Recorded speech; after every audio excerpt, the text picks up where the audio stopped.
Everybody see the screen okay? All right. I'm James Rushing. Nice to meet you, everybody. Thanks for coming to Natural Farming. This is the first in a series of natural farming classes that we're offering. This one being an introduction to natural farming. This class is for folks that have maybe heard the words natural farming and have no other experience with it other than that. Also, if you have some experience, I'm going to expose you to the biology. Ooh. We're going to get really scientific today. As Gino knows, I always do in all my classes because agriculture is a science. It's very chemistry and biology based. And if you try to look over that aspect of agriculture, you're missing the big picture. So I like to go through my explanation in natural farming, talk a little bit about the biology, and then finally, if we have time, because this class was scheduled for 6 hours, I think, we're going to take plenty of breaks, because I don't like losing people. I lose Gino about an hour and a half into every class, so I'll let him run around the block a few times. But we'll take plenty of breaks, and if there is enough time at the end, I was thinking I might just show the film that we just created for the natural farmers of Hawaii. It's basically breaking down all of natural farming and how to make a couple of the amendments, okay? Next class is amendments and materials and application. That's hands-on experience with this. I think I'm gonna offer the video, which is kind of just watching how to make it on the TV, and then versus actually getting in there and learning. So really the best way and really the only way to learn natural farming is to do it hands-on. But the film will give you some of the formulations and some of the, really just the methods in which to make these. So we'll, again, make a lot of these methods on the materials day and the application day and get your hands dirty and that kind of thing. Now, there's an issue. Nobody has signed up for that class. Because it's very monarch. Yep, it happens. So, if nobody signs up for the class by noon on Monday, we're not going to have that class. So it's very expensive for us because we buy the materials, and I go out a week in advance, and I spend hours and hours creating some of these materials so that they're ready for you, so we can show you how to make them, and then, hey, what they look like in a week. But if I don't know, I should have known by Friday, but if I don't know by Monday at noon, if we don't have 6 people signed up, then we're not going to run the class. Are you going to offer it again? Maybe. So James and I are going to be signing up for that class. Okay. Okay. Okay, yeah, we need 6 total. So I just need, basically, if you haven't signed up and you want to do it, give a call to my office before noon on Monday. I'm giving a call at 12:05. If it's a go or not, I'm literally going right over to start making some amendments. So, and then I get ready for class on Monday, which we Yeah, you really need to take that class. You're doing this one, you really need to take the other class. Yes. In order to make sense. Yes. So you'll see like how to do it on TV in an air-conditioned room versus actually getting the microbes up in your face and all that stuff. So, and then after that, we're offering chicken production, which will be taught by myself and Michael DuPont, extension agent who specializes in natural farming livestock. And then he was going to do the swine class, but got called over to Oahu, so I'm going to be doing the swine class the week after that. It's going to be a little bit of instruction, how to make the piggery, the pens, and then we're going to go on a little field trip and visit one of the acting natural farming piggeries. Field trip meaning, I get in my truck and you guys follow me. So we don't have transportation of any kind or anything like that. You'll have to sign a risk and release saying that if you get an accident and that isn't our deal, all that good stuff. But we'll go over to the piggery and we'll see how it's functioning. We have some of it that's still under construction, so you can see the pens halfway through and then actually done. So those are what I'm offering, and if I don't get 6 people in each class, then I just don't go and I get to spend the time with my son. So not a big deal. Any questions on that? I figure we're probably going to run the class, so just get your calls in if you need. Did anybody get soil enhancing technologies, improving crop productivity? Some people like scientific reports. This is one of 3 studies that actually use the words IMO in it. It's out of Malaysia, and it's just a report that was done about people's willingness and I guess their willingness to use these amendments. Sorry. So it's more like a sociological report versus agricultural based, which is kind of important, I guess. But anyway, here's the How to Cultivate Indigenous Microorganisms write-up from CTAR, University of Hawaii, Manoa. This was written up by Dr. Hoon Park, a local Big Island pediatrician, and Michael DuPont will be doing the Chicken Day. This is a simple instructions on how to make IMO. And this came out a couple years ago.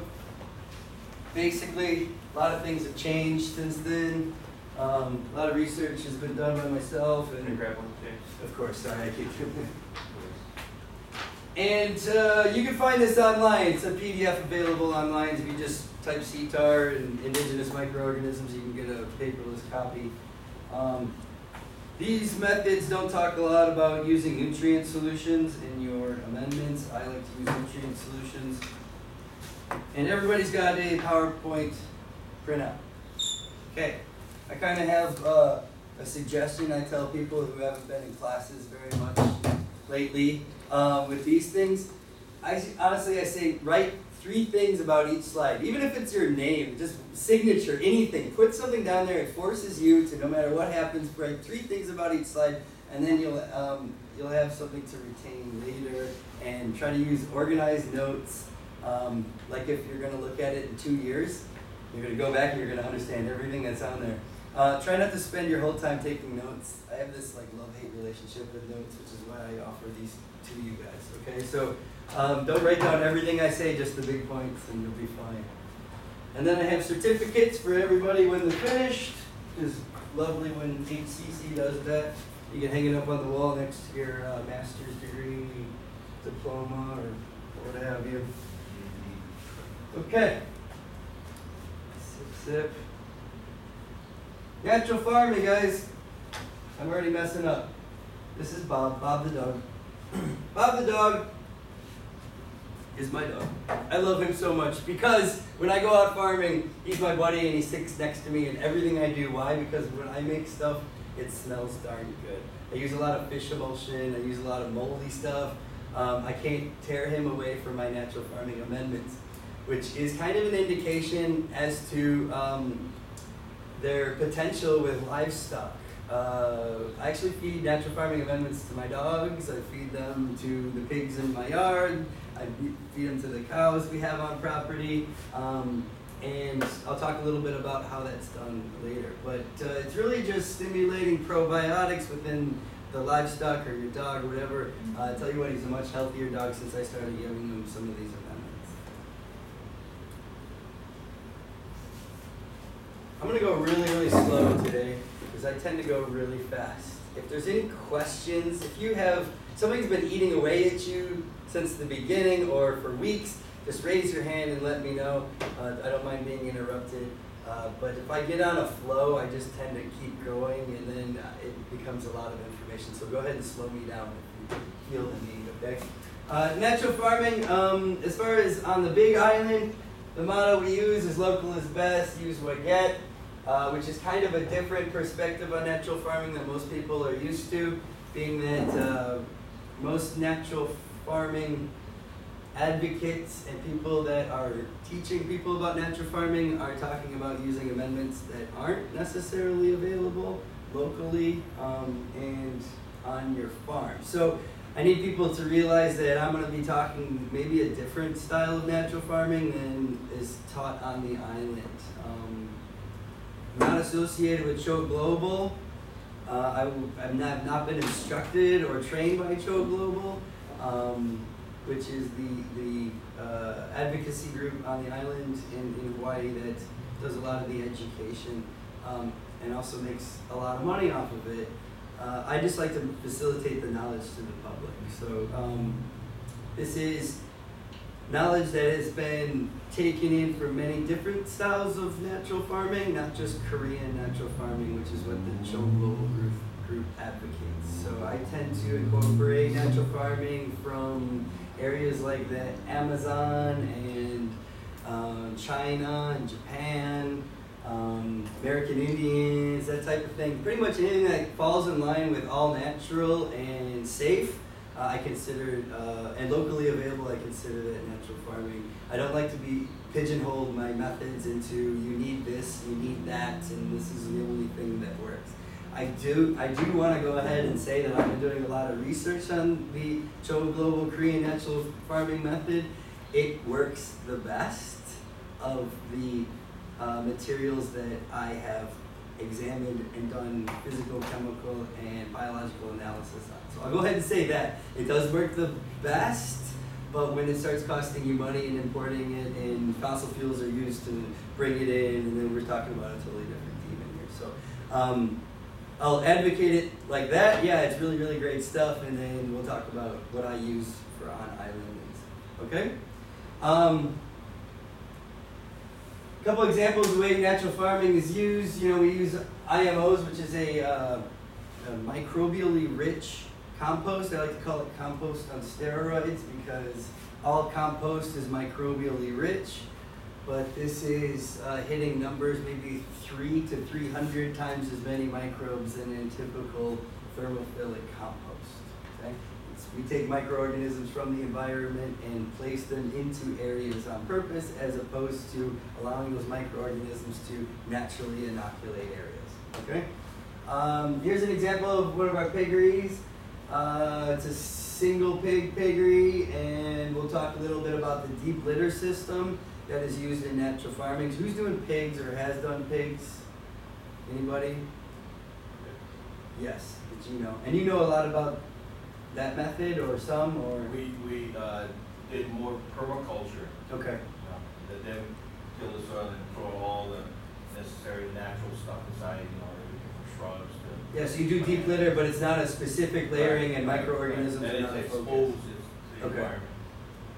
And then over here we have, this is a farmer out in Waianae over on Oahu, in his taro farm. He uses natural farming. This is a wonderful picture of the possibilities that natural farming can offer. Yes, he's a very short Filipino man, but at the same time, that is some incredibly large taro. It's a very healthy taro, and he's actually pulling out corms that are, 8-10 pounds with no bugs, no fungi, no breakdown at all. So it's truly healthy stuff he's got out there.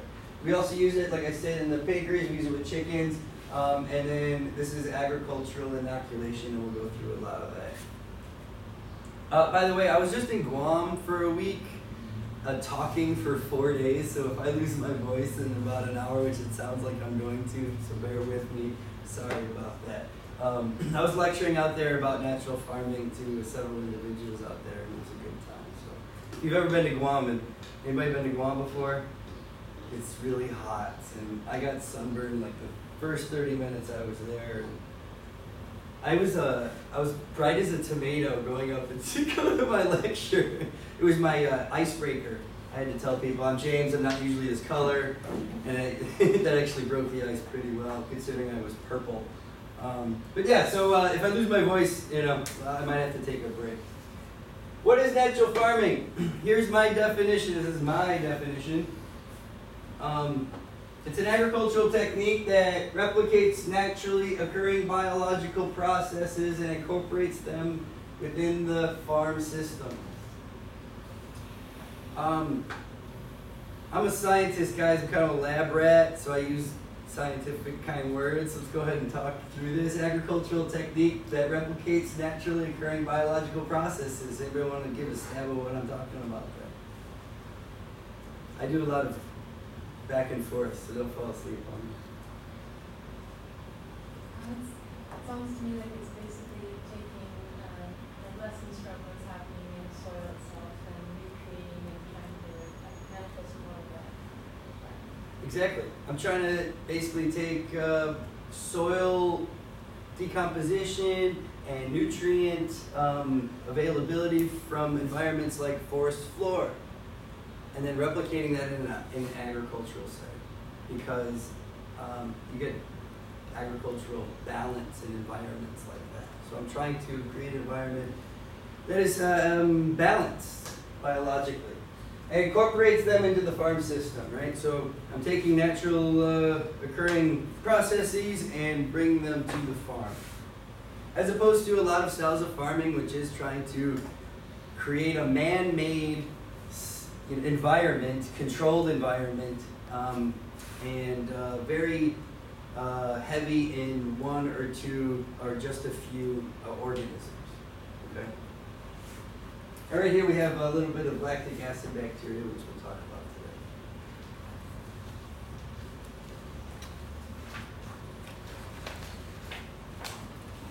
today. In our introduction to natural farming, this is what I'm going to be talking about probably for the next hour.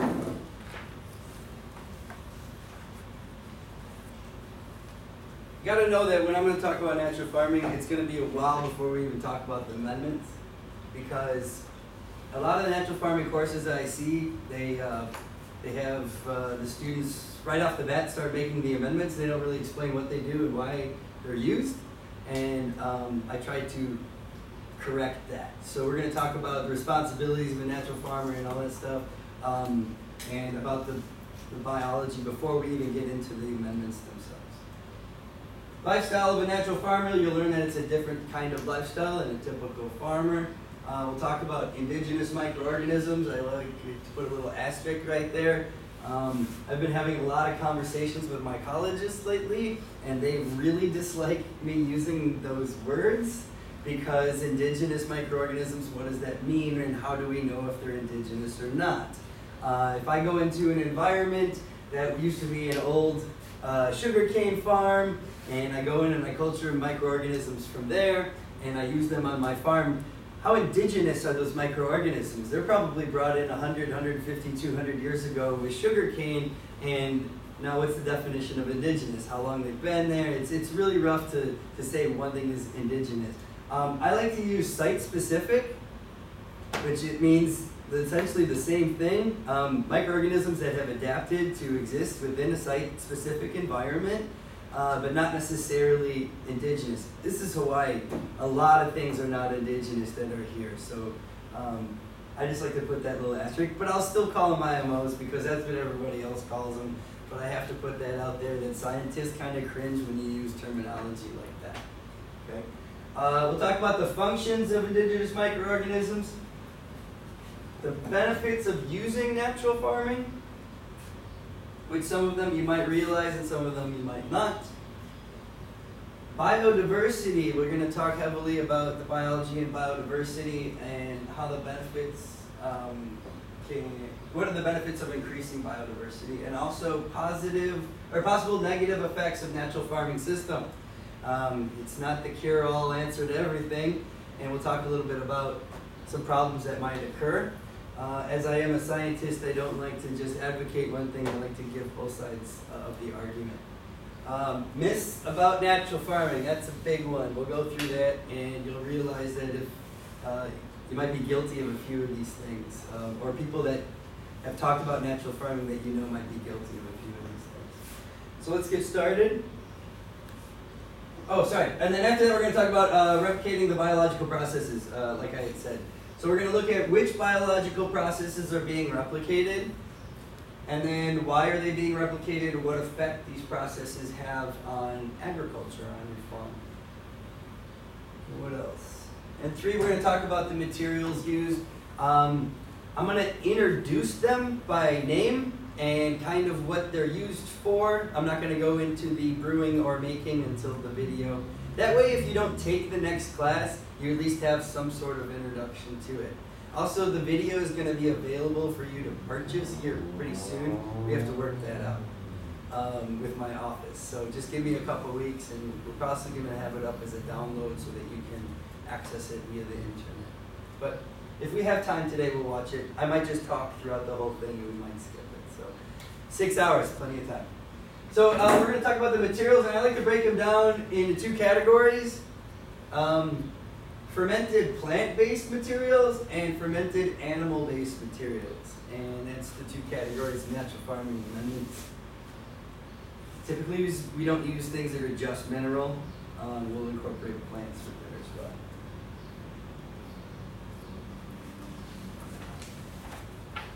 Goals of a natural farmer. Go through these. Basically, there's usually one or I guess many things that steers people towards natural farming. Sometimes it's socioeconomic, sometimes it's just environmental, sometimes it's community activism. But as far as that, you pretty much want to strive for most of these goals as a natural farmer.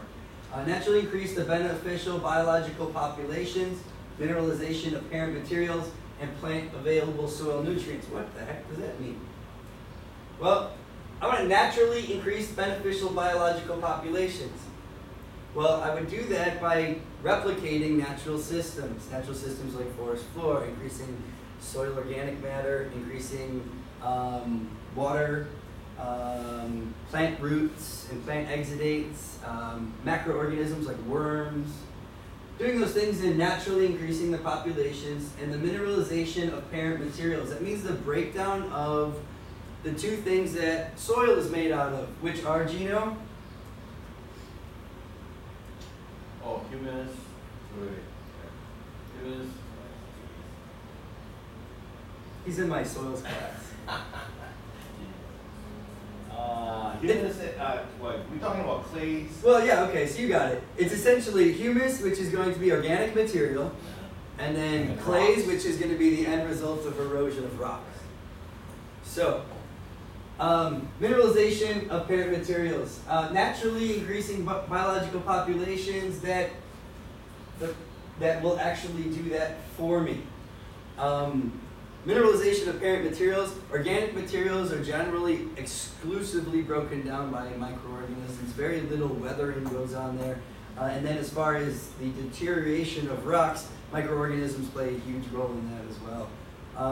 And then making these plant available soil nutrients. So when a leaf breaks down or a rock breaks down, nutrients come off of this material. This is what happens, is how plants access their nutrients. But those nutrients generally aren't plant available. They're not in a form in which plants can take them up. It might be in a nitrogen form in which plants can't access it. And what they need is microorganisms to change that form, that chemical makeup of that nitrogen mineral so that plants can then take it up. So, a goal would be to increase all of those things. Eliminate the purchase or use of imported materials, natural or processed, for ecological or economic reasons. So, a goal of a natural farmer would be to completely stop buying all amendments and processing and making them yourself. Some things you can't get around. If you got to use those materials, I would say you are a natural farming hobbyist. If you are willing to roll with the punches and figure out a solution and find out that maybe this crop doesn't work for you and your environment because you're accepting the fact that the microorganisms do not want you there, then moving on to another crop, that is a natural farmer. He's not going to slightly use something else that might steer the environment in the direction he or she wants. It's accepting what the environment is giving them and finding the right crop selection, the right techniques and the right practices so that they can be a profitable farmer. Exchange time, and essentially for everybody time is money, spent processing materials and incorporating practices for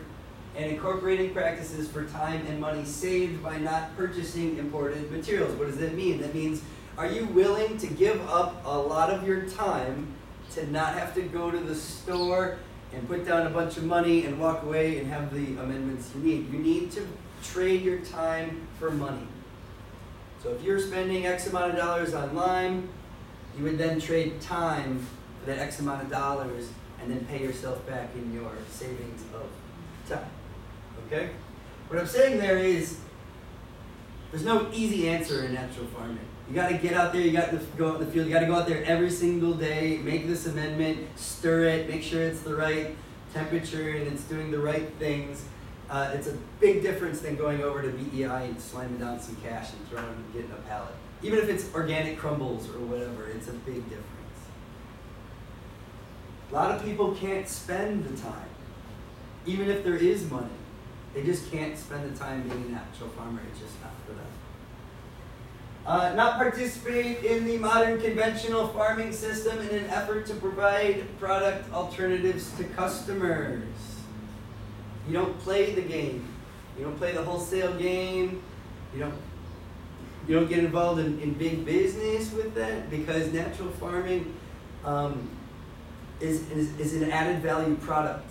And a natural farmer typically needs to take their added value product, whatever it is, the tomato that's naturally farmed, and get it directly to the consumer, is generally how natural farming works best. Because right now we don't have a certification for natural farming.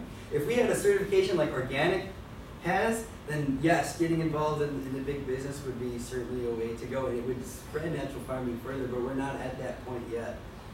So really if you're a farmer and you go to farmers market, put a big sign up that says that all of your stuff was grown through natural farming practices. You'll realize that is an added value, and that you'd be better off staying away from wholesale distributors and retail. You realize that you can pretty much name your price. People will flock to you. Farmers will always consider the health and the wellness of their customer, the environment, and the community in every decision. Notice there's nothing in there about money. If it costs a little bit extra to ensure the fact that your neighbors and your land and everybody around you is safe, then that is fine with a natural farmer. And then we can pass that cost down if needed.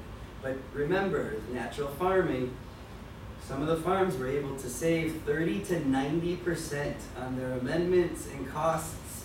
So then that savings can be trickled down and so have you. So focusing on the health and the wellness of everybody around you in your environment is the main goal, and really making money comes with just spreading the word that your materials are safe and they're clean. There's plenty of money in that for you. Restore trust in the environment stewardship of a farming community through education. A lot of people regard farmers as environmental terrorists, as they should, because some farmers don't care. They just want to make their money on their land and don't care about runoff. They don't care about eutrophication and all the effects that farming can have. Natural farmers need, it's almost like a requirement to be an advocate and an educator in the community. I don't know any natural farmer that learns this stuff, is successful in doing it, and can resist telling somebody about it.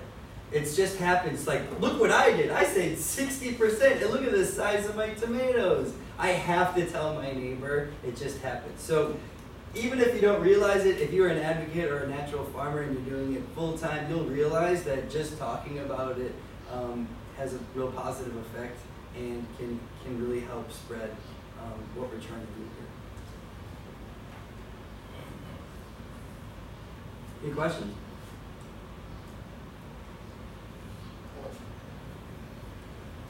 I would say natural farming exclusively utilizes site-specific cultured indigenous microorganisms.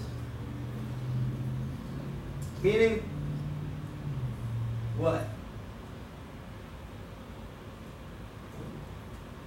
I want to take a stab at that first part. Exclusively utilizing site-specific cultured indigenous microorganisms. I mean, what's already there. Yep. What's already present. Means no microorganisms, materials from any other place is used. This is exclusively. So when you go into KTA and you see IMO-alizer on the rack and it's somebody else's microorganisms from some other place that you don't even have the address for on the package, is that indigenous microorganisms? No. You're taking microorganisms from an elevation of, I know where it comes from, about 800 feet. And if you go in either direction, 400 feet, those microorganisms are going to completely change and die off.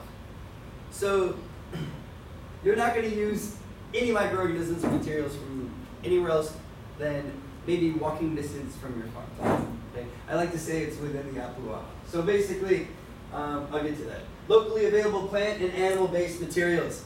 Only plant and animal-based materials, no synthetic anything, and generally speaking, we don't use mineral. So things that are mined out of the ground. They generally come out of the ground and processed in high concentrations. We can pretty much make all those molecules naturally. Just got to go through a little bit of working process to get there.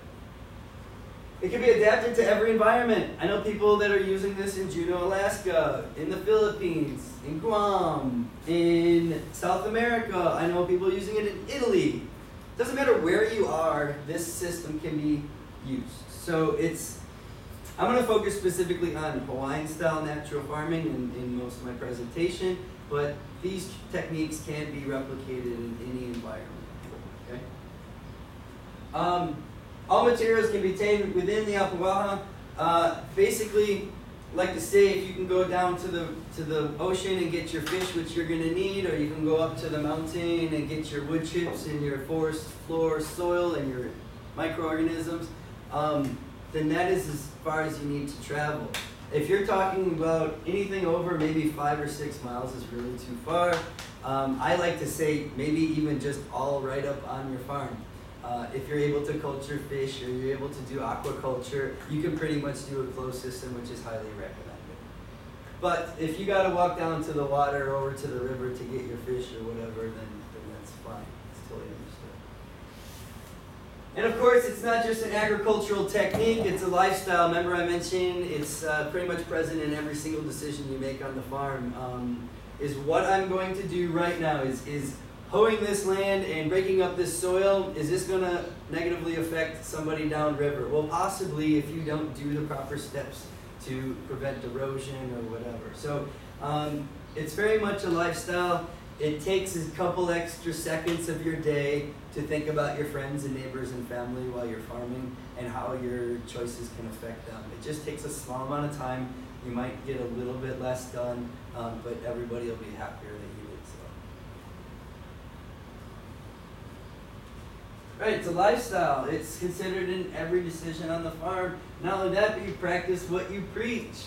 I know a lot of natural farmers that talk this and talk that, and then you go to their farm and they got pig feed sitting over there, and they got this and that, and they preach this, and then you realize that they're not totally, completely closed system.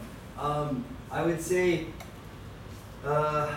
if at any point you have to break out of the mold of a natural farmer, you really need to reevaluate, take a couple hours and figure out what your solution is in a natural farming sense. I just don't think that a lot of farmers are taking the time to come up with these processes. If it means going out and finding a feed stock, finding some sort of plant that you can grow that would be great for feed, like sweet potato or something like that.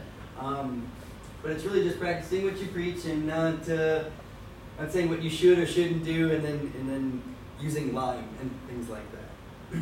Education. It means you got to get out there and educate people. Like I said, it's going to be impossible for you to do natural farming and then not tell people about it, provided you have success. Community involvement. Like it or not, there's a huge community of people that are interested in natural farming in Hawaii. There's about 300 active farmers that utilize these techniques. There's about 15 of them that have closed systems that are doing it authentically natural farm. Everything is right up on the farm. They're growing their fish and their sugar cane and everything that they need for natural farming right there. So this community is growing. It's becoming incredibly popular. I went to Guam this week and talked about this, and everybody's eyes were like lit up. This is the answer that they've been looking for, and they haven't heard anything about it, and it just takes dropping that seed in these communities, and eventually we're going to have enough. Well, we've already had enough interest to have a convention. We had one last year, and we're probably going to have one this year as well on this island. We had it on Oahu last time. So if we're getting sponsors and that kind of thing, and people are flying over islands to sit down and have these conversations together, you realize that there's a very large community involved here. And then there's also activism. I like farmers to make the environment on which they want and not let legislators and lawmakers do it for them.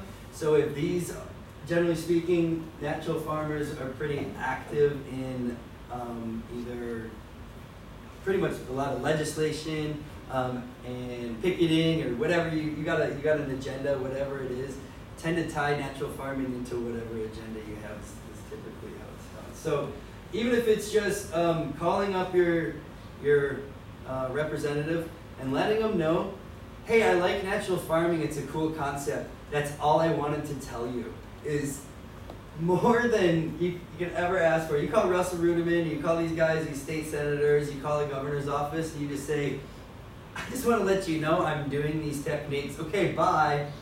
They love that stuff. They put it down, and they put it on a list, and then when I have meetings with Russell Ruderman and he asks me, hey, I've been getting these responses. People are sending me emails saying, I like natural farming, thank you. What the heck's that all about? And I said, that's because I'm telling them to send emails and letting you know that this is something important on their plate, and this is what they want you to talk about. You know, you're trying to represent your public. This is what your public is talking about, and they are wanting to make you aware of it. So please be an activist and talk to your representatives and legislators, and maybe we can get some things done, like actually certifying natural farmers or what have you. There's plenty to be done after we do a little bit of research, which I'll talk about. Jane, Yo. one of the things pertaining to practice what you preach, like 1 year we did for the 4-H raising pigs. So, yeah. And what happened was that we did the natural farming way, you know, and the meat came out real good, you know, during evaluation, you know, and they show how much, you know, fat there was, you know, the ribeye and all that stuff, and we did great. The second year, we did what they do in 4-H, you know, using a lot of commercial grains and stuff like that. Well, it was more leaner, you know, and less fat and stuff like that, you know. And even though the weight was higher than what the natural farming one was, you see, and there was a taste difference in it also, you know. But I guess what it is that when, you know, you go to a pig farm and you say that, okay, they're doing natural farming, but you see grain over there, yeah? Okay, high protein.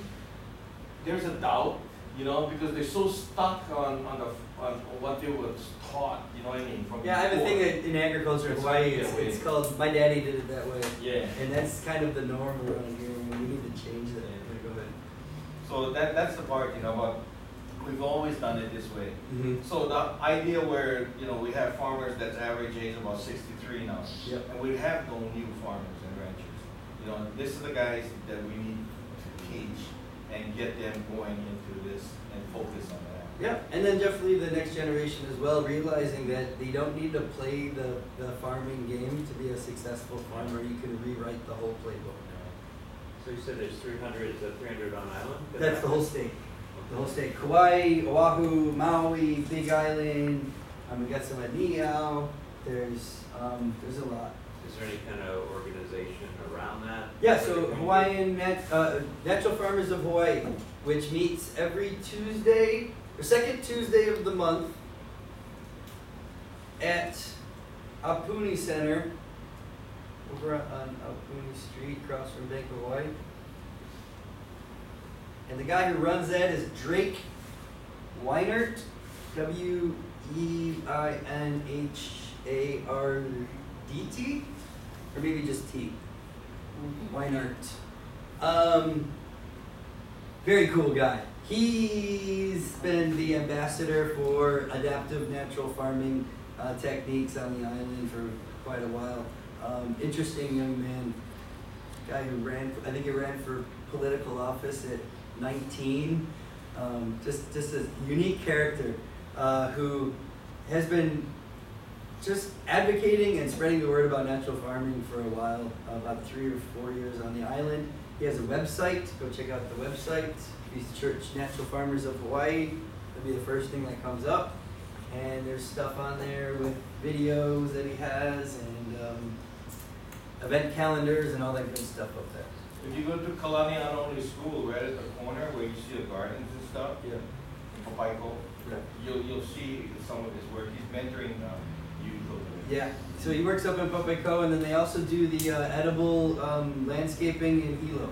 So all that edible landscaping down in the town center, you see all the taro growing and all that stuff. It's all naturally farmed, natural farming practices, which is kind of unique because a lot of the they had trouble keeping vegetation in there because of pollution and like runoff, and then now that we use the natural farming method, bioremediation happens very, very quickly, and those plants are actually able to grow much better than anything they've been able to put in there. So, to answer your question, yes, there are plenty of groups. Each island has really their own set of people, and it's now becoming accepted at the university level, which is what we've been striving for 3 years. So, Professor Kun Hui Wang, which is Koon space Hui space Wang, professor over at UH Manoa, is on my graduate committee. She has been doing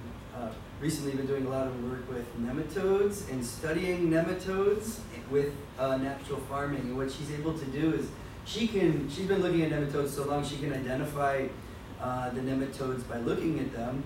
And what she's able to do is count how many fungivore nematodes are in her samples, or how many bacteriivores, ones that break down bacteria, different kinds of bacteria, and she knows what these nematodes eat.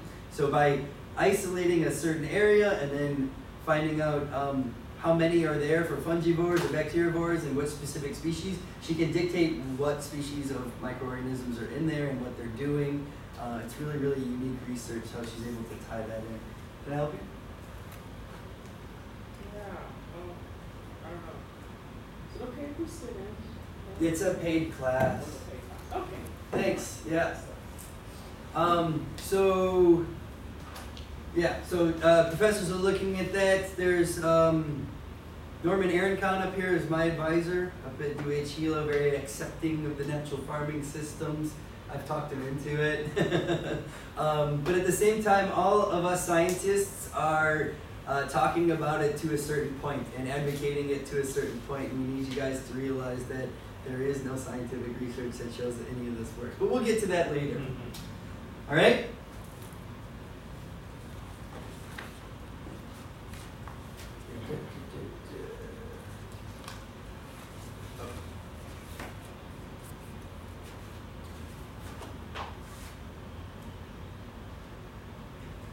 Site-specific indigenous cultured indigenous microorganisms, what the heck are you talking about, right? So what we're talking about when we talk about it, site-specific cultured indigenous microorganisms, we're talking about fungi, talking about bacteria, archaea, and protists, which I like to keep in the same little category. I was talking about viruses. And I like to put an asterisk there because that's all I'm going to talk about, viruses right there. Why? Because we don't know enough about them to sit here and claim that they're doing anything or what their role is, or literally we know nothing about viruses other than human or livestock viruses. That's about the extent of our knowledge. So I don't really like to talk to him about that much because I don't even know what role they play. We'll know soon because now we have molecular tools and DNA tools and all these wonderful things that we can study viruses now. These three things are adapted to the immediate microenvironment. Immediate microenvironment meaning right within your agricultural field, or maybe bordering it, or maybe just a few steps away into a wooded area. That's about as far as we're talking. So when I culture site-specific indigenous microorganisms, I'm culturing this set for this agricultural plot, and then if I go down the hill and cross my driveway, I'm culturing a completely different set of microorganisms for that area. Site-specific. Naturally present in biological processes. These are the microorganisms I'm trying to gather, the ones that are active in these biological processes.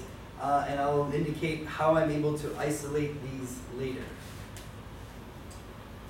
And these specific, site-specific cultured indigenous microorganisms have to be cultured. That means can be taken up, moved around, maybe put into a petri dish or put into some kind of container, and it doesn't die.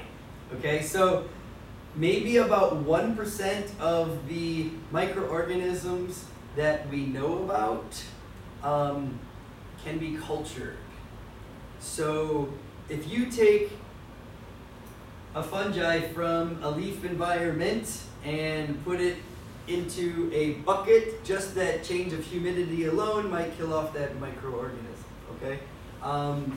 Also, a lot of the microorganisms that are in the environment have biological associations. So you have fungi, bacteria, and all those wonderful things inside your body, for example, just like earthworms and all that stuff. Once you take those microorganisms out of your body, they cannot exist. So we can't physically culture them. Now we have DNA tools, and we can leave these microorganisms in the environment and then do mapping of their DNA and isolate them that way and discover their functions and what they do without taking them out of the environment. So that's a different set.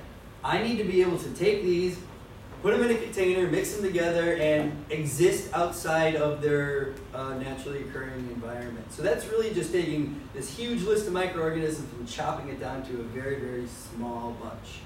And the reason is because I want my microorganisms, of course, to do something, and I also want them to be hardy and be able to adapt to environmental changes. So what I'm trying to do is site-specific cultured indigenous microorganisms. I'm not really in the end process of natural farming looking for all of them.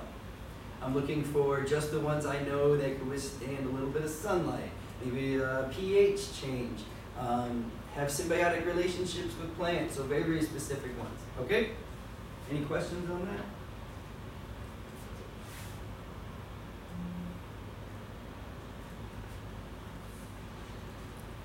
Let's talk a little bit about the benefits of natural farming.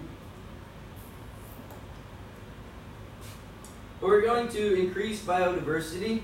What is biodiversity? Before I get too deep, anybody? Diversity of biological organisms. Correct! That's all it is. Whether it be birds and cows or fungi and tadpoles, it doesn't matter, okay? Increasing biodiversity. That's a benefit of natural farming system. We'll get into the importance of biodiversity in a second. But we're going to increase biodiversity specifically in some areas like the soil. Soil microorganisms, soil macroorganisms. Increasing the biodiversity, we make more fungi and more bacteria into the environment. In addition to that, more worms, more nematodes, more insects, which attract smaller mammals, which attract rabbits, which attract cows, whatever it is, so have you, all the way up the food chain. Right? Also, increasing biodiversity on plant surfaces. That includes the leaves, the stems, the flowers, and also the roots. And we'll talk about the benefit of that. Inside plant structures, these are called endophytic microorganisms, or generally there's no macroorganisms that live inside plant structures. So it's mostly microorganisms only, fungi, bacteria, and protista. This is a huge, growing, pioneering type of biological and study. And that's going to be the study of microorganisms that live inside plant structures. Like I said, it is only until now, like literally the last 10 years, that we can extract the DNA of microorganisms that live inside plants and start figuring out their functions. So if you know a mycologist or a mycologist who's a plant specialist, chances are these days, 9 times out of 10, he's dealing with endophytic fungi or endophytic bacteria. Biodiversity creates a balanced system. Balanced system. Well, what we're talking about here is having so many different kinds of microorganisms that one type of microorganism can't become more dominant than any of the others. Has anybody ever been to Japan? Go down to the subways in Tokyo? Ever see videos of that? See the guys down there, it's 100 people and they're doing this, and they get pushed into the train, and they got the guys pushing them in, and they're pulling the doors closed. And what we're talking about there is essentially a balanced system where If there was one jerk in the group, one meanie, one pathogen, it wouldn't matter. There's nothing he could do about it. He would still be just like everybody else. Say he wanted to try to cut to the front. He couldn't. He couldn't do anything because he's stuck like everybody else. There's no movement. He has to wait his turn, and everything has a flow. And that's what I'm talking about, balanced system. You could have Phytophthora, which is a horrible, horrible pathogen, down there right next to your roots with all of these other microorganisms, and it won't affect the plant because it can't get high enough nutrients and build up a population high enough because there's so much biodiversity. There's just not enough room for it, or her, or whatever you want to look at your pathogen of male or female. Using adapted microorganisms. Increasing biodiversity, well, I could go grab EM, which is effective microorganisms, which is a fermented amendment, which is highly used in agriculture. And what that is about 12 to 17 specific microorganisms that Dr. Higa in Japan had discovered and isolated affect plant health positively, and then he put it into a formula, and now he sells it, and you spray it on your plants. Well, those microorganisms are not adapted to your environment, and there's nothing to say that those microorganisms might be alive next week if you're going to spray them on. So when we're using adaptive microorganisms, when we're increasing biodiversity, all of the microorganisms we use are used to that environment, and you don't have to worry about that kind of exposure to a new environment and dying off. There's a big economic benefit to natural farming. 30 to 90% is what farmers are claiming they can save. There's a scientific report out there that showed that farmers in the Philippines were able to cut their costs by up to 80%. They would buy pig feed and amendments and walk up these hills like old ladies with these bags on their back and walking up these hills, and they get up there and they slap down this bag of feed, and what do? They just give it to a pig so that they can walk down the hill and then do it all over again. And then we gave them the idea of using fungi, local bacteria and fungi and organic material and making a feed that is high in fungi and chitin, which is what pigs naturally eat. So those farmers were able to stop buying feed. They were able to use their the piggery, the deep litter system with the piggery, and then they don't have any issues with runoff and disease, and it really just changed their whole experience of farming. The farmers here that use it exclusively are claiming anywhere between 30 and 50% savings. A lot of it has to do with water. So some of these guys who have coffee that are using this, that use irrigation, they use natural farming techniques, which increases the biodiversity. What that also does is it increases the surface area of the biomass that's in the soil, which causes the soil to retain a lot more water, which means you don't have to irrigate as much, and there's not as much water being evaporated from the environment. So just if you're paying for irrigation, natural farming is certainly an option for you. Lowering fossil fuel consumption, both by yourself, so how much fuel do you spend driving to BEI or delivery costs and all that, you can pretty much knock all that out. And then of course, using adapted microorganisms means that you're using materials from your farm. The main source, the main ingredient of your amendments is free and floating around in the air. Of course, we have the environmental factor, lowering fossil fuel consumption. So, because we're not shipping things in, we don't have all that fossil fuel gas and all that bad stuff going up in the air.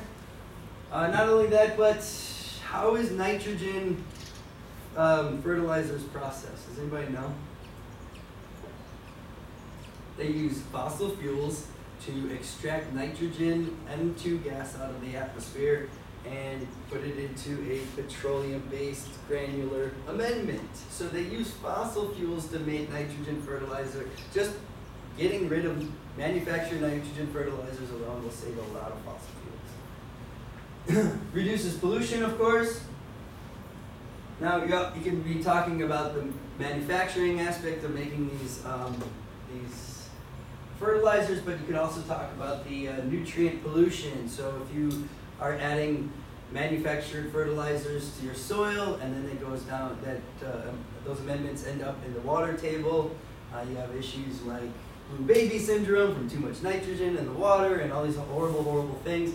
You can pretty much assume that these aren't going to be as big of an issue for a natural farmer, as most of the nutrients are taken up by plants or microorganisms before they get to the sea horizon, which is just below the organic material in your soil. So also it reuses waste and byproducts, so it's a recycling system. We don't have to worry about all of those materials going into the landfill. And then improves soil dynamics, so improving soil retention. What happens when a fungi comes in contact with a clay surface and then that clay surface gets rained on? Do you know? Are you talking about a colloidal effect? Yeah. So what happens here is a fungi, I'll show a picture of it in a sec. Fungi wraps around a small ball of soil. It's made of chitin, which is waterproof. And it's sourcing the nutrients that are inside that ball of soil. Through enzymatic activity, it's sending out some enzymes and it's leaching out nutrients it needs. It wants to protect this food source, its refrigerator, its stockpile, so it wraps itself totally around it. And when rain hits that ball of soil, being that chitin is waterproof, the rain bounces right off of that colloid and that soil stays intact, as opposed to if that fungi wasn't there, the rain would hit that colloid and maybe snap it in half or break it apart, breaking it smaller and smaller, and then eventually washing it away in runoff. So fungi helps aggregation of soil. It neutralizes pH. It makes nutrient availability possible. There's so many environmental factors when you're talking about soil dynamics. There's also the sociological. So if we're improving soil quality over time, this is being a steward, this is being a land steward. This is very important for a lot of new farmers. Are farmers buying farms and making them better? As opposed to back in the day, a lot of farmers would buy farms that worked well and were profitable. It's not so much that goal. As a lot of farmers, new guys coming out in Hawaii, they're trying to get these old areas of sugar cane that had that were gassed and had methylbromide and all these awful things. They're really looking at it as a challenge to see if they could change these lands. Not only that, but those lands are much cheaper, so they're able to get those lands and remediate them. So it's important for others. And then also, if imagine if you got your father's farm and he used methylbromide and all these awful things, and then you're showing kind of to your children the new way of doing things. That's certainly a sociological aspect of natural farming. Education and interest. Well, natural farming stimulates classes and it stimulates conversation, so it's certainly a sociological aspect. Advancing agriculture. I know 10 people that did not know anything about farming or were not farmers, and they're farmers now because of natural farming. They saw this as a challenge, they wanted to wrap their head around it, and so they're taking it on. So it really is, it's causing people to realize that they can play the game, the farming game, and they don't have to leave it to others. And then of course stewardship, like I said, most natural farmers are trying to improve their lands of others. And generally speaking, natural farming has a wonderful stewardship, sociological aspect to it. Okay, any questions?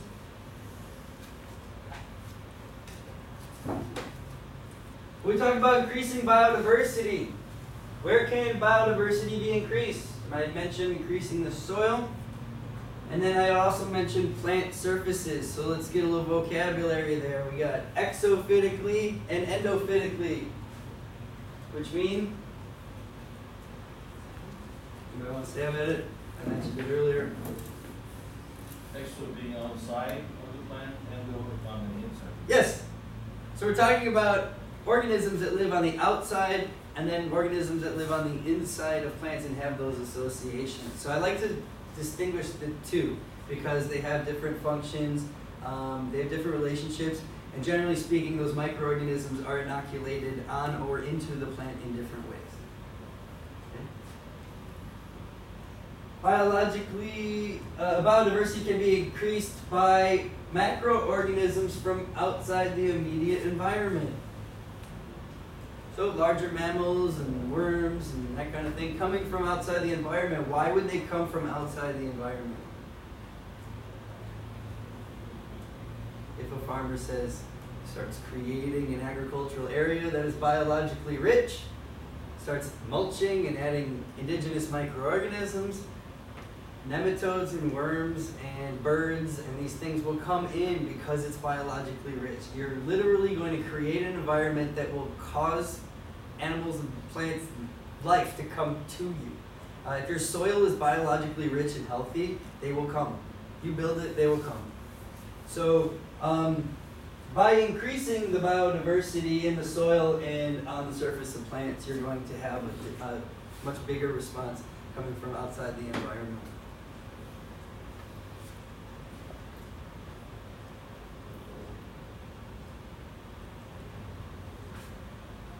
Oh, and that's a bucket of IMO2, which we'll get to. I have all these pictures up, and I'm not describing what they are. This is a fermented material that we use in natural farming. And what are some of the benefits of biodiversity in the soil in addition to the others I just mentioned? Water holding capacity, which is huge. Especially if you're not irrigating and you're depending on the rain. If you increase your biological diversity, the microorganisms themselves, they need water, so they're going to soak it in and hold it in their structures, slowly leaching it out and taking it in, so causing you to retain more water in your soil. Not only that, but the best way to increase biodiversity in your soil is to add organic matter, like soil inoculants and like mulching, which will increase the water holding capacity because those organic materials will absorb water through osmotic pressure. It will actually take up water, hold on to it, and microorganisms and macroorganisms can access it slowly. Generally speaking, evapotranspiration or evaporation happens and just on the surface of the soil. And if you know that when you dig down even just a few inches, you generally get to some moist soil. That's the retention of water holding capacity for microorganisms and soil organic material. If you increase the biodiversity of your soil, increase nutrient availability. So what plants need, what do they need? They need macro and micronutrients. Nitrogen, phosphorus, potassium, calcium, magnesium, sulfur, and then on the smaller end, things like boron and everything down to copper, and just some wonderful small kind of nutrients. Well, all of those come from the breakdown of parent material, breakdown of rocks, and a lot of it comes from the breakdown of organic material. You can't do that without microorganisms. So the more microorganisms you have, the more plant available nutrients you're going to have for your plants. Plus, sometimes those micronutrients die, and then they just break another microorganism. Sometimes microorganisms will die, and another microorganism will come along and break it down and release whatever nutrients or water is contained within. So that's another way. Also, respiration. Respiration being the absorption of carbon by microorganisms and releasing carbon dioxide into the environment. And what does carbon dioxide do to the immediate environment? Well, what do plants breathe? Carbon dioxide. So if you have a plant, or a whole row of plants, and you have an environment in which carbon dioxide is literally just pouring from beneath and going upwards past the leaves of your plants, that is certainly going to be an environment that is going to improve your yield and the health of your plant. So if you have a lot of CO2 respiration in the environment, your plants will feel it. Not only that, but you get a release of certain gases like sulfur and methane and all these things that not necessarily the plant wants. And so it's like a remediation of the gases. Don't forget that soil, in our soils class we talked a lot about this, soil is about 40-50% airspace. There might be water in that airspace in some of the areas, but it's very much a living, breathing thing, and there's a lot of gases going in and out through decomposition and absorption from the environment. Soil structure stabilization.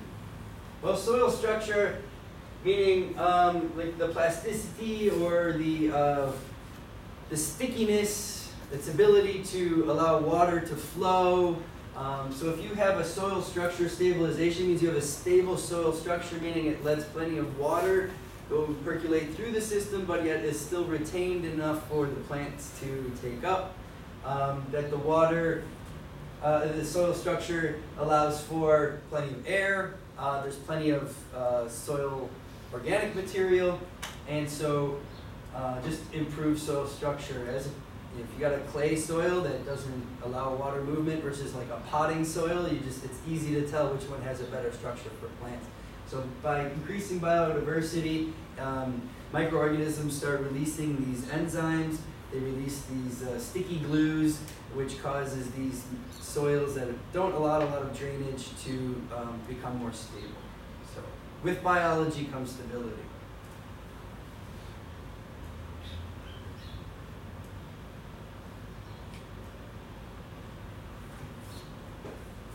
Well, increasing biodiversity in the soil also increases enzymatic activity. What is that? Anybody want to try? Necessary enzymes for breaking down matter. Is Yes. that what it is? Well, essentially, who makes enzymes? We all do, right? All life makes enzymes. Microorganisms make a lot of enzymes because that is how they feed. Microorganisms don't have mouths. They exude enzymes which chemically break down materials. As those materials start to change form and change molecular compound, they will figure out which part of that compound they can consume and essentially take it in through their cell walls. That's how microorganisms, we'll talk a little bit about this in a second, how they feed. So when we have a lot of enzymatic activity in the soil, a lot of things happen. You have aggregation, which is when soil balls stick together. Why is that a good thing? It's because it leads to erosion. Right. And the breakdown of soil and washing away particles. Right. So microorganisms, they make these enzymes which generally have a sticky goo associated with them. And the sticky goo will cause balls of soil to stick together from adhesion. And then because those are stuck together, they're less likely to erode away. They are, Water retention. yeah, so they will absorb more water. So aggregation is key. And then not only that, but if you have tiny, tiny little balls, water doesn't flow through as well as if those balls were balled together, and you have things like pseudosand, which would be small soil particles that have come together into such a large ball it's almost the size of a sand particle. Which this is great. Pseudosand is great. Why? Because it has the same properties of soil, but with the drainage of sand, which is really one of the most perfect soils you can have is if you have a pseudo-sand-like soil. So enzymatic activity, what else goes on there? Enzymes have nutrients in them. Sometimes fungi or bacteria will use nitrogen, magnesium, calcium in their enzymes to break down these soil organic materials. So when they do that, they exude out calcium, it just becomes water soluble, and then it's plant uptakeable. You have increased microbial biomass. And not really necessarily microbial, but you have increased biology biomass. Biomass meaning the weight of things that are alive. So if your soil has high biomass, that means there are a lot more live things in your soil than not. How is that important? Well, you have stabilization, you have pH, nutrient levels, these types of things are pretty stable throughout the soil if you have lots of biomass. Because if the conditions are generally the same number of populations of microorganisms exist, and then they are replicating and staying within their niche. Okay. Areas that have low biomass generally have organic material that is the same. So if you go out into like a pinewood forest, okay, you're gonna have a lot less biomass than if you went into a forest that had many different kinds of trees and shrubs. It's because in that pine needle forest, the only thing there is pine needles, and then only certain microorganisms can break them down in certain sets. So increasing biodiversity increases biomass. Now you have the issue of water retention, more enzymatic activity, just generally more microorganisms. Increased decomposition. So organic material is broken down by what? Microorganisms. It's the only thing that breaks it down. What do they do when they're breaking it down? It's called decomposition. You're changing it from one form to the next, to the next, to the next. Essentially what you're doing is you're changing the molecular structure of that item, and a microorganism might come along, send some enzymes onto that molecule, which knocks off a certain element of it, reducing it to a smaller and smaller size compound, eventually ending up as humus, which is as small as you can get, and it's very, very simple. So increased decomposition. What happens when decomposition happens? There's the release of nutrients, and then of course you get more biomass and more enzymatic activity, and it just kind of cascades from there. Increased biodiversity helps symbiotic relationships. What does symbiotic relationship mean? Mutually beneficial. One dependent on the other. Yes, no. So, one is dependent on the other, not mutually. So symbiotic means that there's a relationship between two or more organisms. One doesn't necessarily benefit, or one doesn't necessarily, well, they don't benefit equally necessarily. Most times, there's going to be one winner and one loser in the deal. But most times, the loser can't do anything about it because it might be a bacteria on a plant. Plant can't do too much about that. Plants don't have the ability to create antibacterials. You need another microorganism for that. So, symbiotic relationship, not necessarily beneficial for both. If it was mutualistically symbiotic, yes. Okay.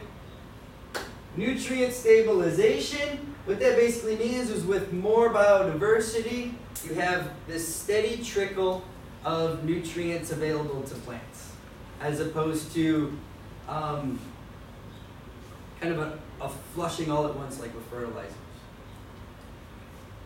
You have this trickling in, a little bit of nitrogen, just as the plant needs it. A little bit of phosphorus, a little bit of magnesium, as opposed to urea at 50% nitrogen. What will that do to the environment? Well, what that does is that the nitrogen kicks every other nutrient out. You know?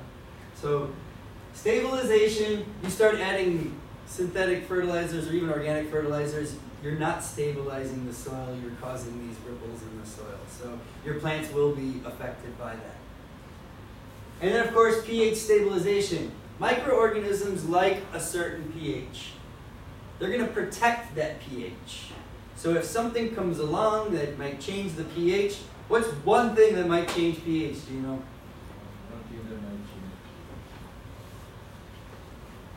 You mean increasing pH? Either way. Like using urea? Okay, so fertilizer. How about something natural? Grass clippings. Yeah, okay, so more organic material. Yeah, more If organic material is quickly added, they're going, well, let's have a better example. How about rain? Rain can change the pH. Why? Because what's in a molecule of water? H2O. Hydrogen. Hydrogen is what changes pH. So if you went to my soils class, you'd learn that hydrogen is the main factor in changing pH. So when it rains, you have an increase of hydrogen, and it can lower the pH if you get a heavy rain. Because what happens is the oxygen molecule splits from the two hydrogen molecules, then you have hydrogen molecules in your soil solution, and that will lower the pH, causing it more acidic. Now, if there's microorganisms that are protecting this pH, when it gets a heavy rain, they know what to do. They will push it this way, absorb this way, or whatever they have to do to make sure that the pH stays stable. So these type of effects, these type of things that will change the pH don't have such a high effect if you have high biodiversity. Okay? Any questions?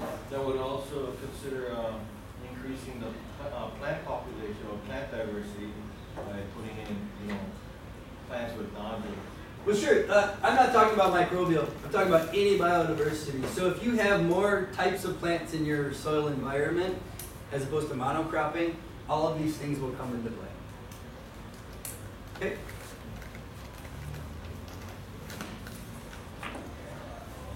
Let's talk about those exophytic and endophytic microorganisms.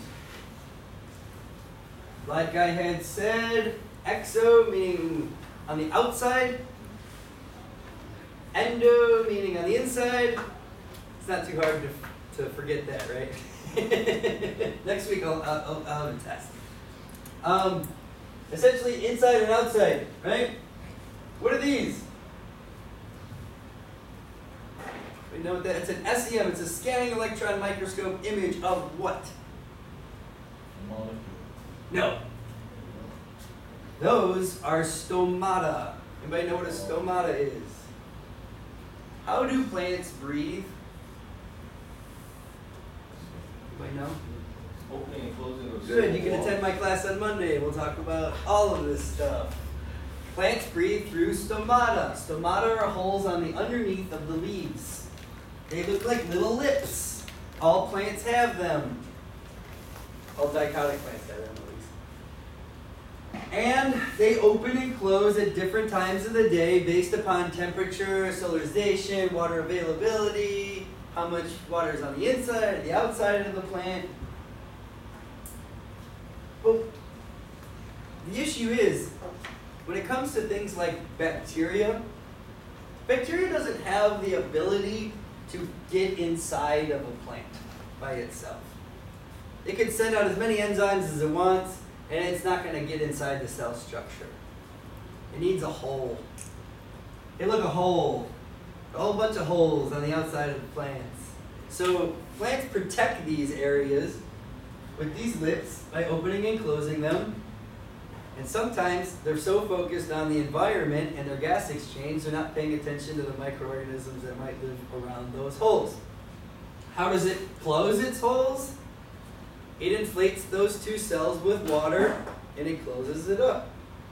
When it wants it open, it removes the water out of those cells and it makes it open. What goes in and out? Well, what goes into a plant gaseously? CO2. Why does it need CO2? For gas exchange. Well, it needs CO2 because it wants to create sugars and it needs carbohydrates for sugar, right? Where does it get the carbon for its carbohydrates? It gets it from carbon dioxide. So the carbon in carbohydrates, the sugars that it depends on, is through the process of photosynthesis, which is taking CO2, a little bit of sunlight, and some amazing activity and turning it into energy. So, you can't have energy, you can't have carbohydrates without carbon, it absorbs CO2 through there. What else comes in there? Well, it absorbs all kinds of gases, nitrogen gas, there's hydrogen gas, it'll absorb whatever it needs through those holes. What comes out of the holes? Oxygen. Correct. Where does that oxygen come from? The process of creating the sugars. Yes, so CO2, right? CO2, two O's, two oxygens. What does it need? It needs the carbon out of the CO2. It takes the carbon and releases the oxygen back into the environment. Okay? So oxygen leaves out those holes. Also vapor, water vapor. We'll talk a lot about this on Monday. But they're also a great place for microorganisms to, especially bacteria, to enter the plant. So, this is a common area for bacteria and fungi to enter. Fungi have the ability to enzymatically make their own holes. So fungi can walk up to a plant, drill in, and enter and do whatever it wants because it has that ability. So, exophytic, endophytic, they're inoculated from the environment and parent. Well, if you're on the leaf surface and you're a microorganism and you're looking for the hole to go into, chances are you flew in, right? You're from out of town. You came in flying, you landed on the leaf surface because you're a fungi spore, or you're a bacteria that went and climbed up the stalk of the plant on the water layer that's on everything in the world. Everything has a water layer on it, which bacteria can use to slither up and down on. So chances are, if it's an exophytic microorganism, it was inoculated from the environment. If it's an endophytic, generally speaking, these are beneficial microorganisms. These are ones that help in plant development and production of hormones and just generally speaking, the general health of the plant. Most parents aren't going to give their kids a disease on purpose, but they do, right? What I'm saying here is the endophytic fungi and bacteria that might be in some plants, those plants are born with it. It's inside the seed because it was inside the mother. And when the seed was created, the mother inoculated that seed with that endophytic fungi or bacteria. Okay? We don't know enough about it. There is a huge chance, and there is plenty of evidence that shows that endophytic fungi and bacteria are also inoculated from the environment, but we don't have any data on that right now. These are fungi that live like between cells, and I think I have another slide of it. Yeah, next. But they can be pathogens or beneficials. Pathogen meaning what? Microorganism that causes what? Disease. Disease can be defined as many, many things. Lack of nutrient availability, lack of water availability. It could be from the environment, it could be biological. But either way, it could be a pathogen or it could be a beneficial, meaning that it improves the plant development and growth of the plant.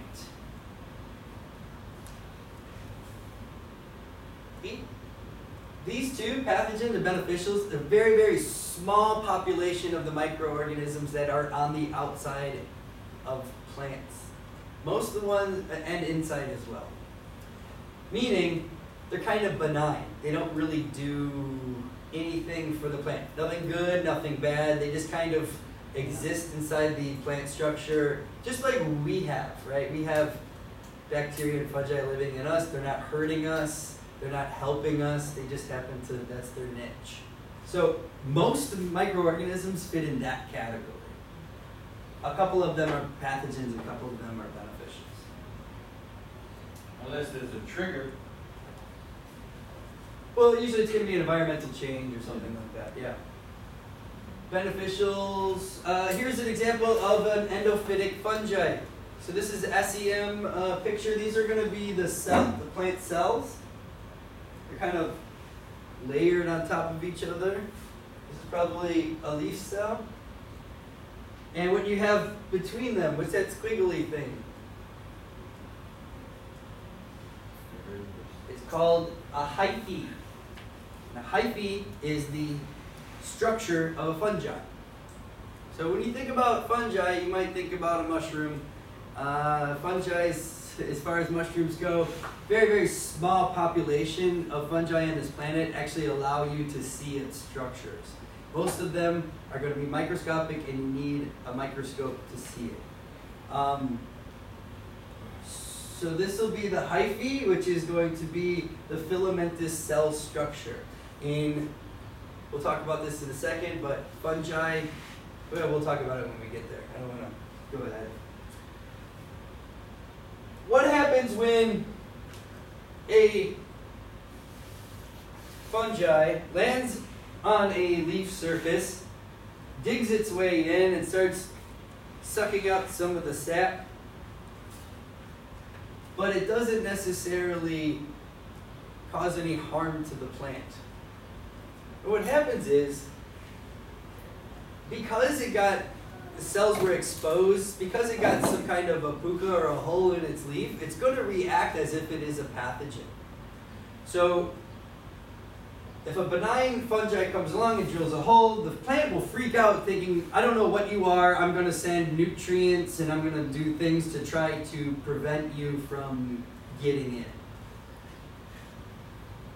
There are many, many types of microorganisms that cause this reaction in plants.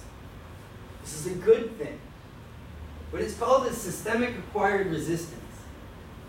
So if you have a lot of biodiversity and you have a lot of microorganisms in contact and relationship with your plant is going to be always on the alert.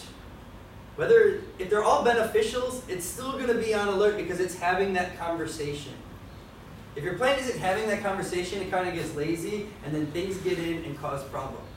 But if a plant is constantly dealing with microorganisms, wanting to tap in and just keeps it awake and keeps it alert, keeps it ready, keeps its immune system boosted. Okay?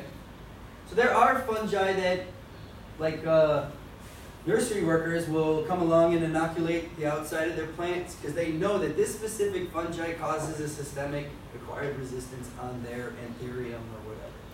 Every time they spray it on, the plants are healthier, they're better, because the plant thinks it's being attacked when it's not, so it pumps up all of its energy and it's ready to defend itself. So you have a healthier, more rigorous plant. Hyperparasitism. Wow, what's that? So you have parasitism, right? That's going to be when a microorganism feeds on a plant structure or extracts the saps or juices or carbohydrates from it. Hyperparasitism is when another microorganism feeds on the nutrient source of a pathogen.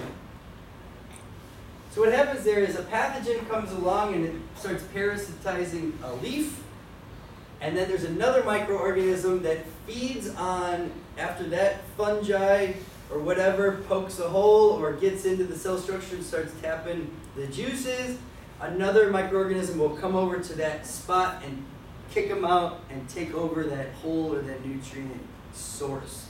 And then this one might have no effect on the plant. So there are some microorganisms that wait for pathogens to make the pukas, they rush in front, and then they take up that spot.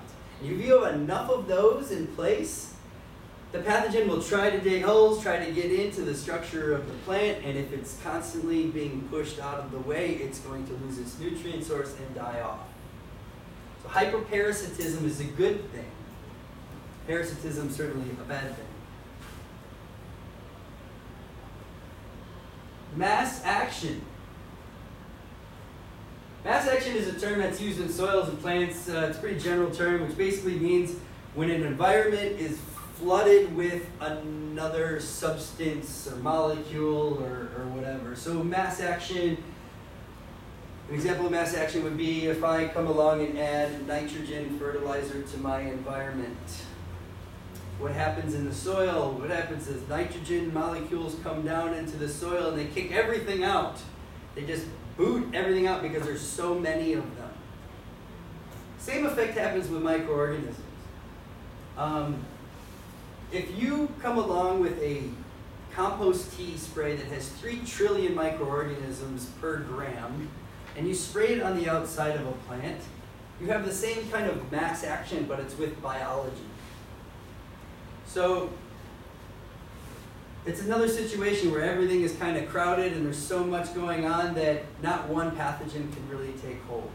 So having a lot of, especially exophytic fungi, when it comes to mass action is important. Nutrient stabilization. Sometimes, especially the endophytic fungi that live inside roots, if the plant takes up nitrite, which it can take up, which is a different form of nitrogen, the microorganism that's inside the plant will typically change it to nitrate, which is much more plant uptakeable and much more useful to the plant. So if you have a lot of endophytic microorganisms, your plants will benefit because they will internally change the chemical structure of a lot of the nutrients so that they are more adaptable for plants and much easier for a plant to take up. The goal here is it's making things easier for a trade for a little bit of sugar. Everybody understand what I just said there? Many environmental factors can be, the negative environmental factors can be limited because of endophytic and exophytic fungi. So if there's a change in temperature, change in water, if there's acid rain, or if there's these types of things, these types of microorganisms can create a buffer and limit the effect of some of these environmental factors. Generally, make it think it's sick, right? So it's super tough, and then if anything gets in, attacks it. Really, it's just a wonderful symbiotic relationship. Okay, any questions about those?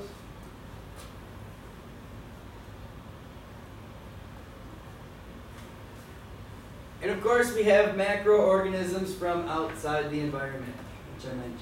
So they're drawn into the area by microorganism enzymatic production. So as microorganisms create enzymes to break down materials, nematodes from the surrounding area, small arthropods, little insects will smell it or sense it and come in from the immediate area. So if you have a plot of land and you create an environment that attracts beneficial nematodes and whatnot, they will come in from the surrounding area and pursue that biodiversity that's there. So macroorganisms from outside the environment, protozoa not being a macroorganism, but it's bigger than a fungi or bacteria, and then all the way up to large mammals. So if nematodes come in, they're feeding on the fungi that you inoculated into the field. Some more worms that eat nematodes will come.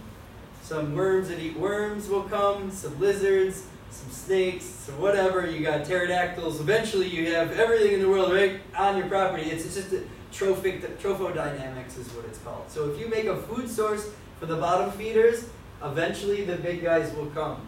I don't know if you want cows on your farm, but you will attract large mammals which defecate and cause mass action of nutrients going throughout the soil. So it's very good to have large mammals attracted to your area.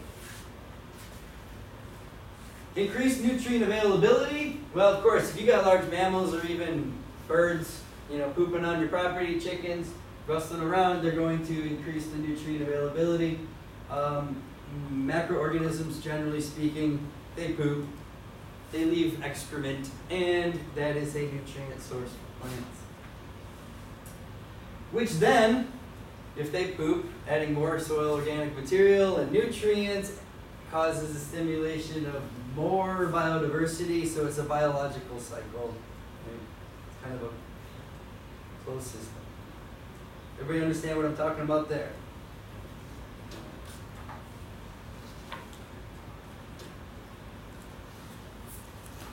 We'll go a few more slides and then we'll take a break.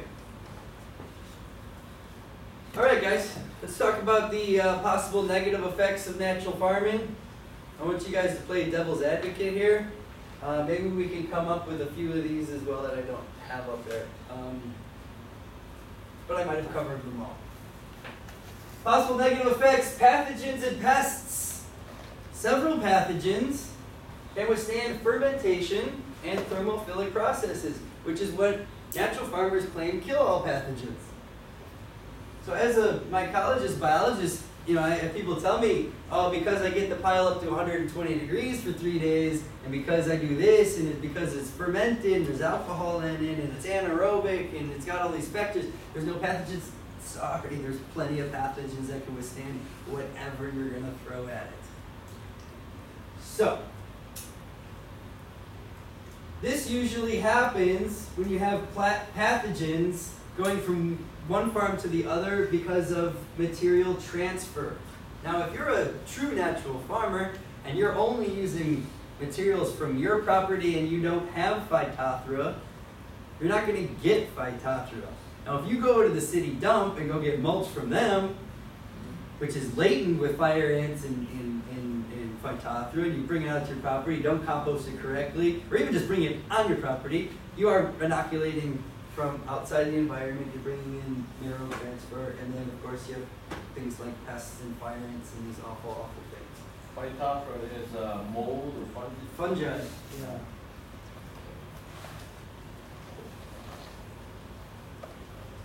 So, how do you avoid pathogens or pests as a natural farmer? Take it from your soil. You're only from your area. And observe your area. Don't go to an area of trees that might have a problem with them naturally. You might naturally have Phytophthora in there. So look at your environment and what you're sampling from. If your bamboo's looking sickly, don't grab from there. If it looks like it's having a systemic issue, don't grab from there. So you got to observe your environment from which you culture. And we'll get to all that culturing in a bit. There's the mineralogical negative effect. I didn't really talk about this that much yet in my soils class because we're talking here about the CN ratio. C being carbon, N being nitrogen. Okay? In order for proper decomposition of organic material to happen by microorganism activity, you need to have the right ratio of carbon-based molecules and nitrogen-based molecules. If you have an imbalance, too much carbon, not enough nitrogen, you have the issue that most composters have. My compost is taking 6 months to decompose. Well, what's happening there? You have a lot of carbon in there, and microorganisms need nitrogen in order to break down lignin and carbon-based materials.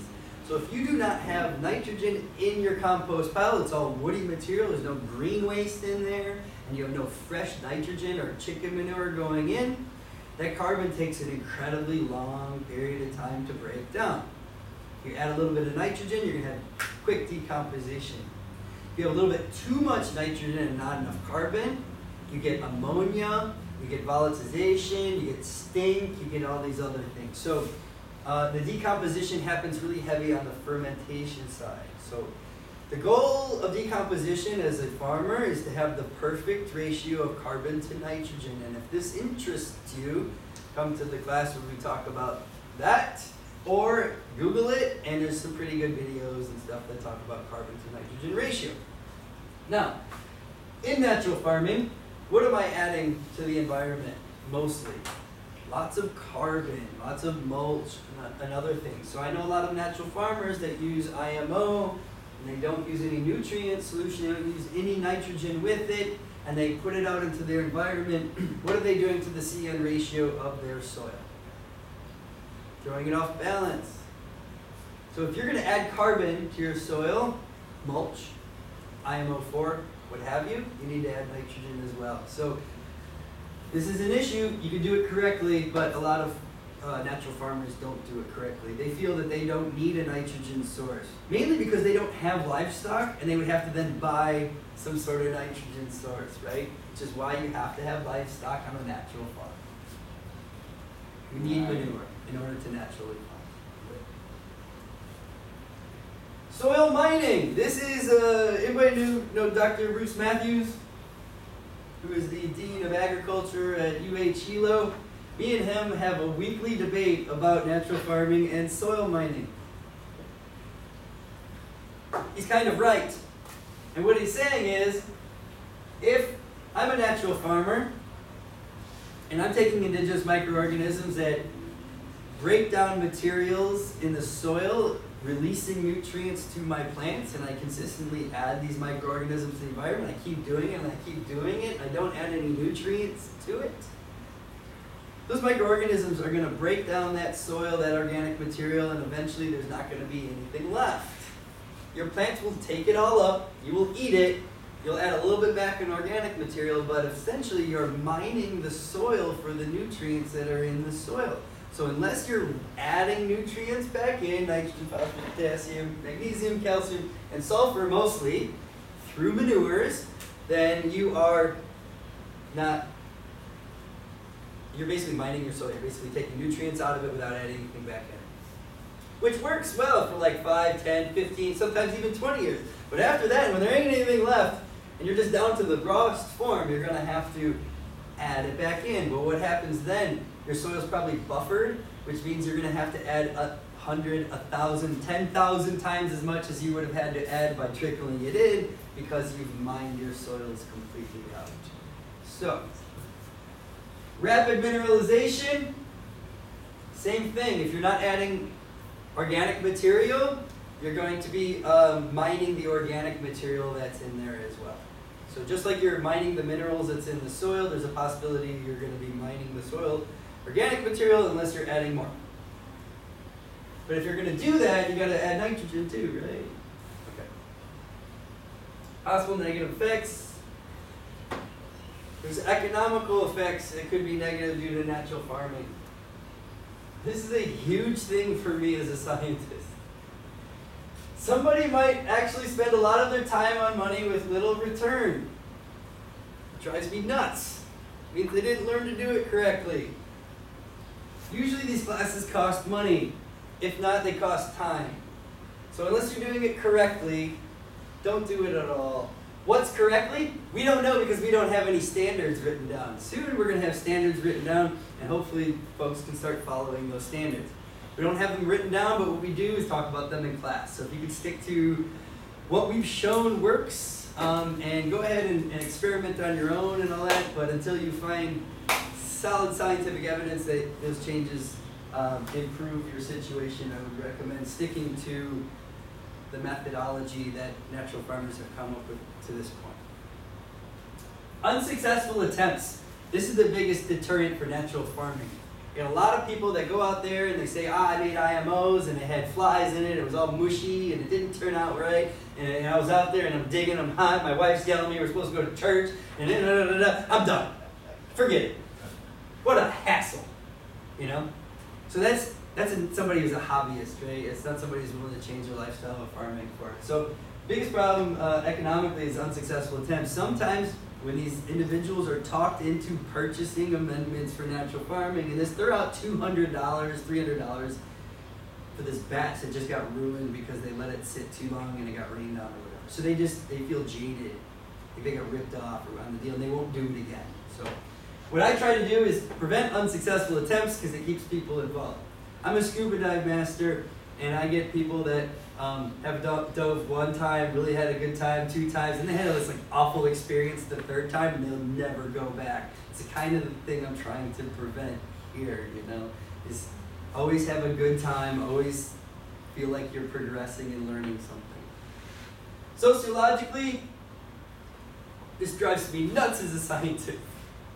People begin to believe something that might not be true. All this stuff I'm talking about today, it might not be true. I'm putting it out there.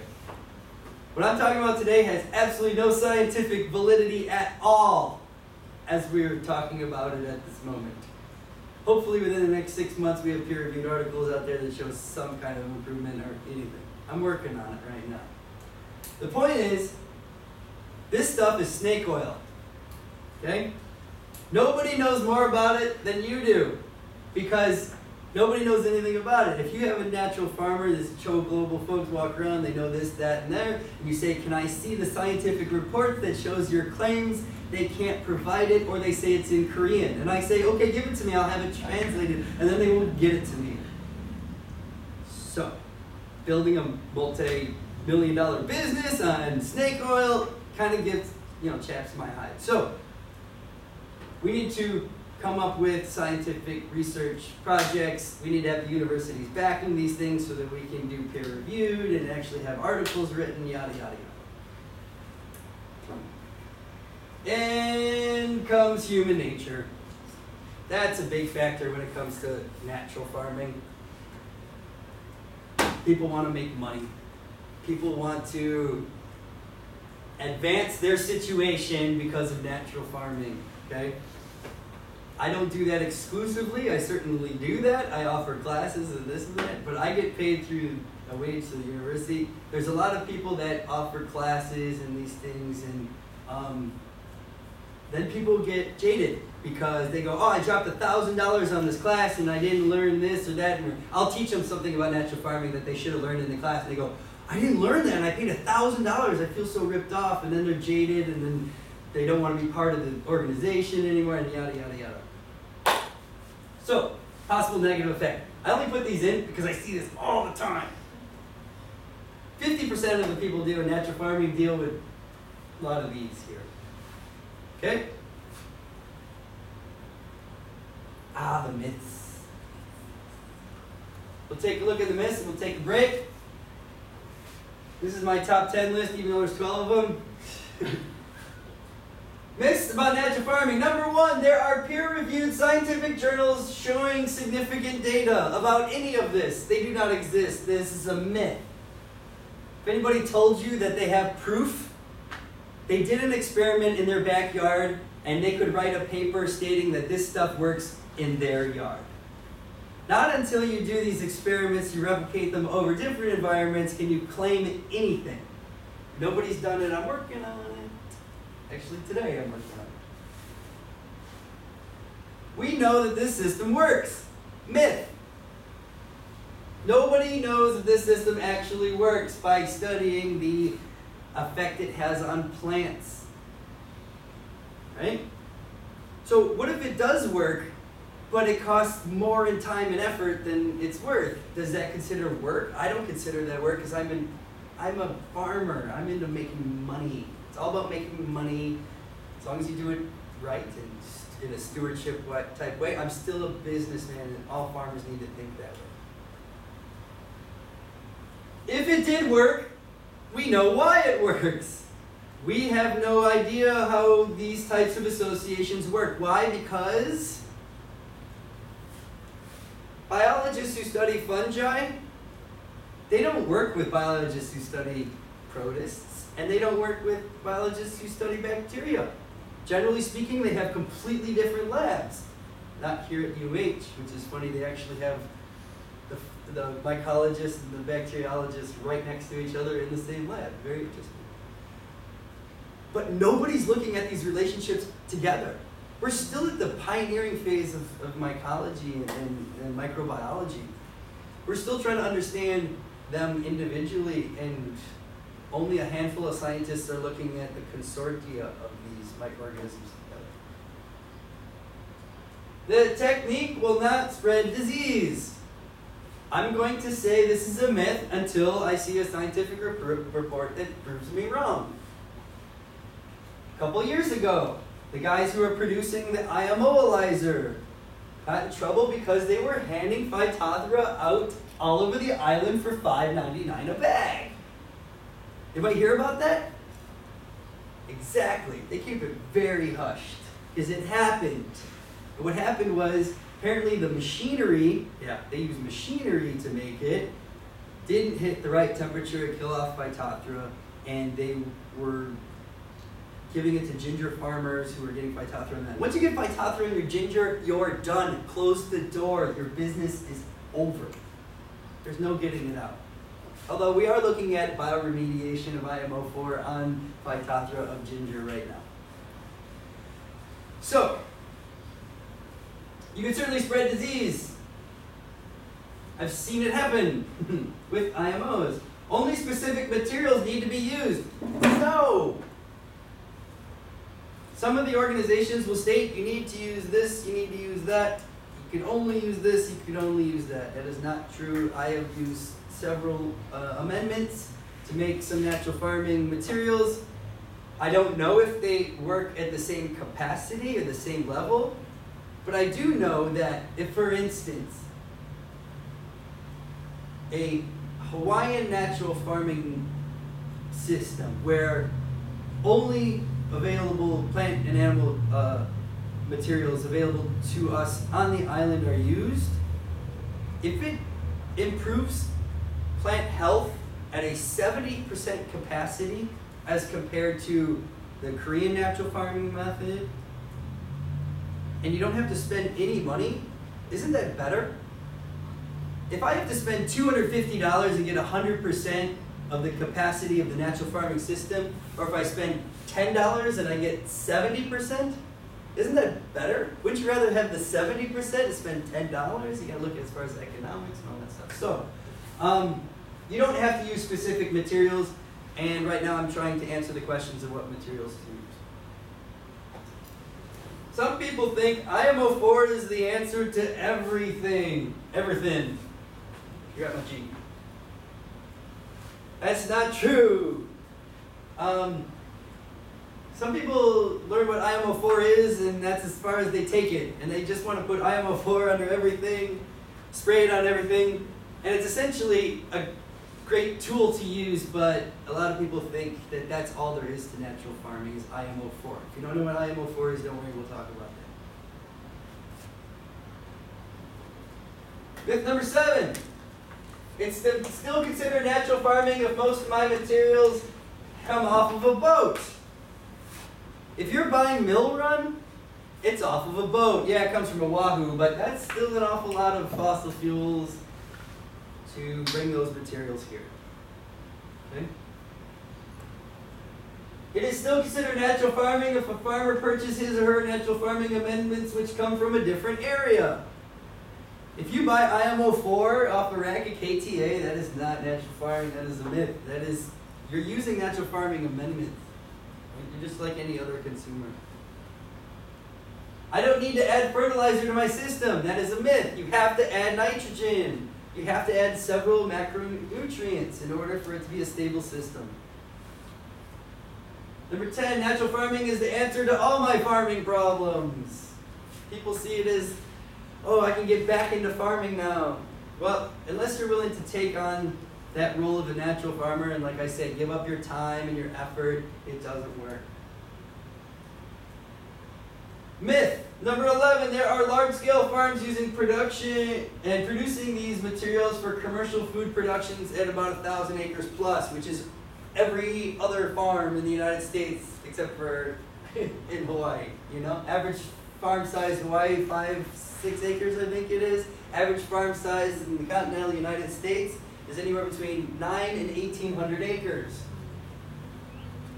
Okay. Are there any large-scale commercial operations using these materials right now? No. This is a gardener's activity. This is for small family farms of 3 to 5 acres in rural Korea or Philippines so that they can sustain themselves. This can be used for commercial production. We just need to have the research done. It takes money, it takes effort, it takes somebody on the mainland or something who's producing an organic vegetable at 1,000 acres to make these amendments and do the research. We don't have any of that done. So the problem is when I approach academia about any research projects is they always go, that's great, you really want to study this gardening activity. How is that going to help any farmers? And then I say, oh, the farmers can use this, increase their biodiversity, but are any farmers using it? Anybody over 20 acres using it that you know of? Nope. We need the big guys involved, so if you know anybody. Number 12. We have research on long-term effects of the entire system. We know nothing about the long-term effects of natural farming. As a biologist, I would say that I believe it would improve soil health and plant dynamics and all that good stuff. But if you start talking about soil mining and all these other factors, what are the long-term effects? What if I go out for 10 years and all I do is inoculate my field with indigenous microorganisms and a little bit of nitrogen? What will happen? Nobody knows. We need to find out. But until we find out these things, a lot of the questions we're asking about natural farming can't be answered. Let's take a break, and when we get back, we'll talk about those indigenous microorganisms. A little bit of biology, guys. Don't be scared. I thought this was the biology. How long is the break? Let's just do 10 minutes. Okay.